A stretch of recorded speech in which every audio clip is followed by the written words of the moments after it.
So this is a quick video on X-splines, and I'm going to use this plate with the car in it to show you how you can draw reasonably accurate shapes around curved objects such as this using the X-spline. And I'm going to go into Mocha to do this because that's where we have our X-spline tool. So animation, track in Boris FX Mocha, launch Mocha. Okay, so the X-spline tool is visible up here. If you see a B, you just need to open up that and select your X. Okay, so you have X-splines and you have B-splines. The first X is just to draw.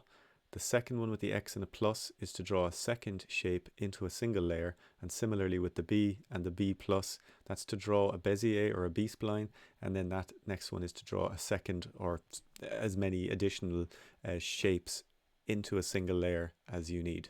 Okay, now the tools that you're going to have at your disposal here are the create tool and the point insertion tool. Now this is slightly different to After Effects in that it looks like a completely different tool, but you'll see that this tool actually works by adding points to an X-spline.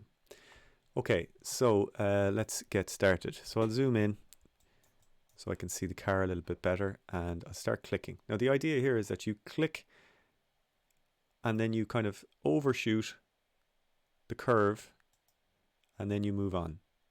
Okay, now I'll come back to that in a moment and you'll see how that can turn into a curve. So I'm going to continue to do that. I'm going to, in this case, kind of undershoot the curve slightly. In this one I'm going to go up to the corner there. I'll go to the end here and I'll show you how to add a point then afterwards. And then down here, click, click and click. So you can just kind of click around. I won't do the whole car. I'll just go down as far as here and right click to finish that. Now, if I zoom in a little bit further, you'll see that we have these little control points which allow us to curve the shape. I can move it, I can curve it again, and I can create whatever curve I'm looking for using a combination of moving and then curving. Okay, now here we have a situation here where we might need another point here. So I go up to my point insertion tool, I click on that, and then back to where I was. Okay, so you can kind of start to see that this is actually not a bad tool if you have the time to put into figuring it out. If you're used to using the B-spline tool, for example, this can be a little bit of a weird tool to use. Okay, so I get an extra point there, pull it up, and then curve it back. And they can be corners or they can be curves depending on how far you push or pull that control point in there. So from here it's kind of just repeating. You know, you're finding where you need to add points, where you might need to curve them or allow them to be a little bit of a harder corner.